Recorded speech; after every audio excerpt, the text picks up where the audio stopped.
Hi, everyone. Well, it's time to talk about this one. Time today to crack open that taboo intersection, if you will, of narcissism, of repressed sexuality, misogyny, and this modern internet culture that almost nobody has the guts to talk about. But I'm going to do it today, and I'm doing it today with data. I'm doing it today with patterns, storytelling, and I've got a righteous fire inside of me to talk about this one, okay? Needs to be talked about. I'm going to ask you all one thing. And by the way, if this video resonates with you, make sure you hit the like button, subscribe, share this video to everybody you know that could benefit from hearing this information, because I know that all of you know the person I'm about to talk about today. All right? I know you know one of them. You possibly know several of them. You've definitely seen them on the internet. You ever notice how some of these so-called alpha males, they seem way more obsessed with impressing other men than loving the woman they're with? Yeah.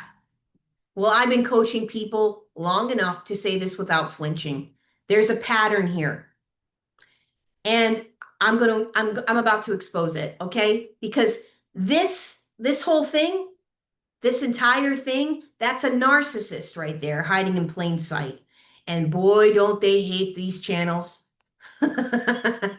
They really hate these channels, so they had to go form their own groups, which I'm gonna discuss today. So just to let everybody know, I have been taking notes. I've been taking notes on this since I started coaching people on these narcissists.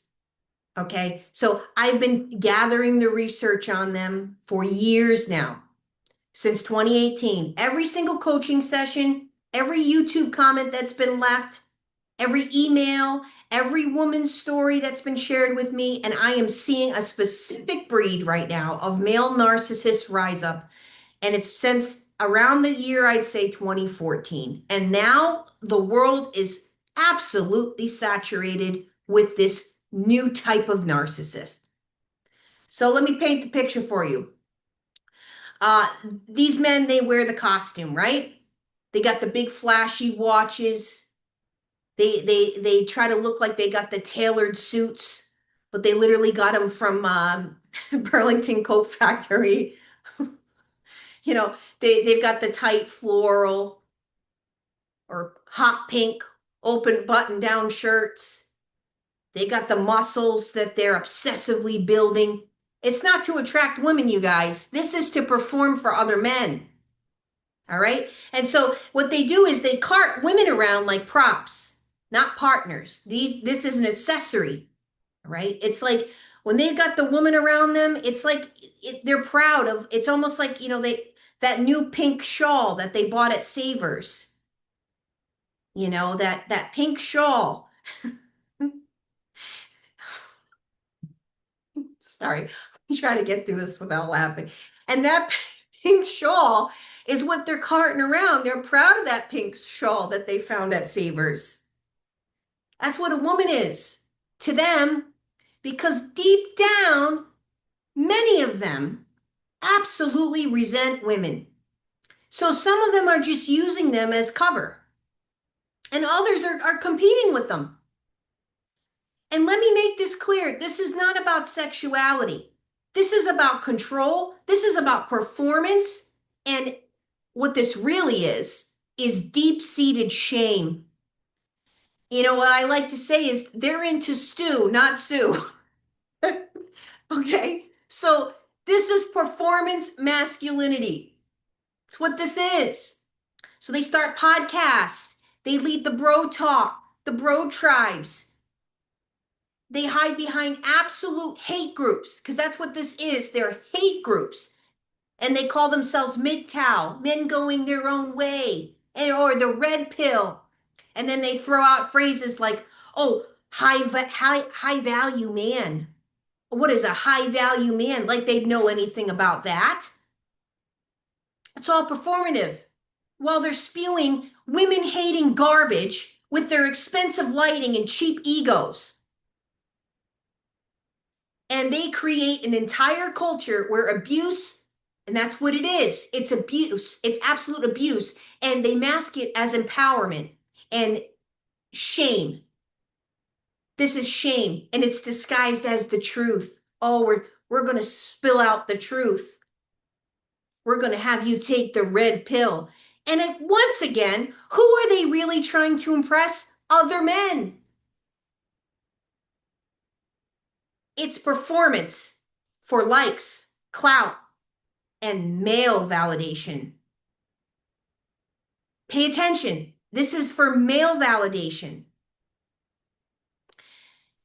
I also want to say that if you really pay attention, they are deeply feminine.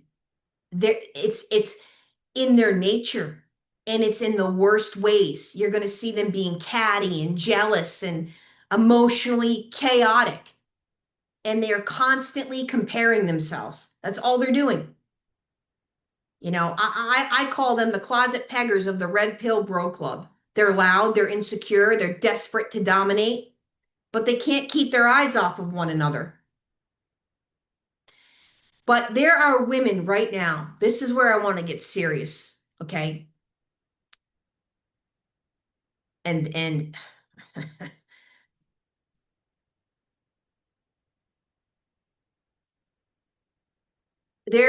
this is where it gets dark. These men often lead double lives. They have wives, children, careers, but then they also go out and they have these secret rendezvous lunch dates, meeting up with other men. Yes. Okay. They've got these hotel apps. They've got burner phones that they're using. They hide for years doing this, sometimes decades. All right, until they actually get caught or outed. And by then, the damage is devastating to the women and the children and the families that they are destroying. I've coached many women. I've coached women that tested positive for STDs. I've coached women that are positive for HIV. I've coached women that 100% after finding this out suffered emotional breakdowns, blamed themselves for his rage, for his withdrawal, or his bizarre sexual behavior because deep down he likes stew.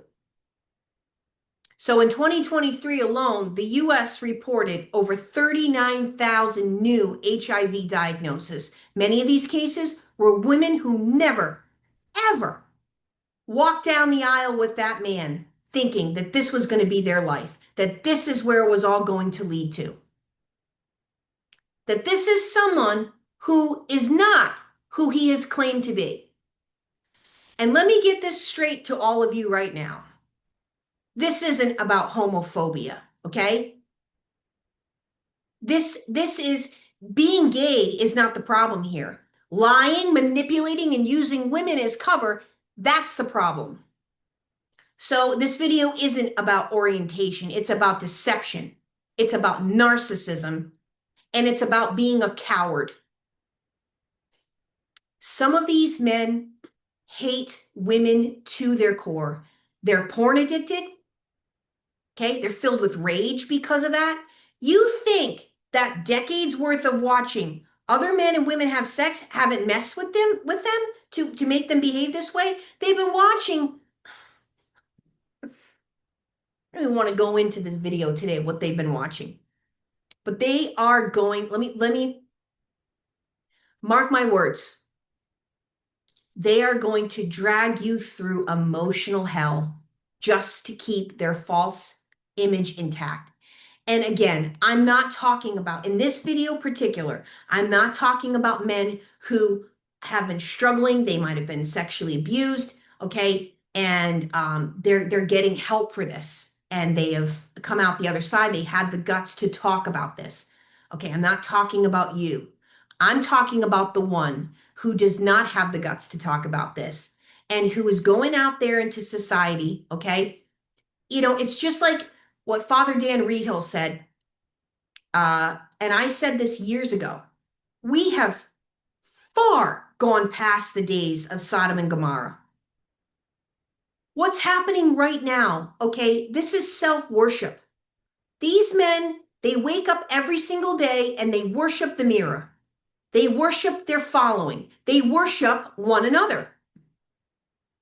They're not doing anything to better society, to better this world. They're not helping people. They're not healing people. They sell lies. They sell lies. They call it masculinity, but it's actually just performative dominance and deep-seated fear. So they may as well take themselves right back to the Renaissance days. They may as well all go lie on one large mattress together and tell the red-pilled testicle tales, because that's all it is. One big fantasy, one big fraud. All right? Let me use an example for you. Let's talk about Kevin Samuels for a minute. His whole entire platform was built on shaming women, reducing them to their weight, their looks, their income. He attracted both narcissistic men and women, both alike, caught in fantasy and delusion. Well, how did his life end? He died alone. Okay? How did his life end? He died alone. He died alone at 53 years old.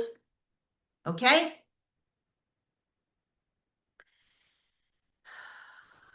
And, you know,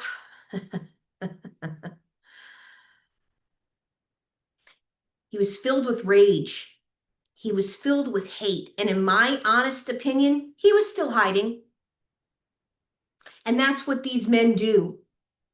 They worship a lie until it actually kills them. Because it's killing them deep down inside every single day with their destruction and their damage. So women that are listening to this, I just want you to know, if you are with a man like this, you already know. You're exhausted, you're confused, you're disconnected, you're constantly trying to decode him. But here's the thing. You aren't competing with other women with this type of man I'm talking about. You're competing with the entire city, okay? And if he's covert, and you're competing with the entire internet if he's a podcasting narcissist. You know, and the thing is, they really do believe that women are stupid. But, you know, I figured it out, and you're going to figure it out too. Because the deception and the pattern, you know, it was finally staring me right in the face. I want all of you to know that you deserve better. You women out there that are listening to this and it's hitting home, you deserve better. You deserve a man of truth, not a man of props, lies, and secret browser tabs. Okay? This is a growing epidemic. Okay? This is the reality. This is the world we're living in. It's hurting real people, authentic, genuine people. All right?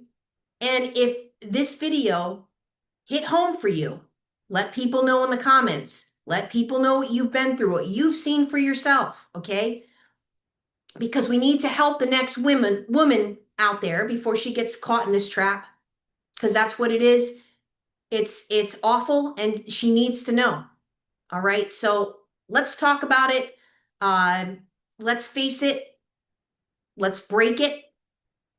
Okay, because this whole entire facade here, it's falling apart. I'm Trace Face. It's time. It's always time that we face the truth together.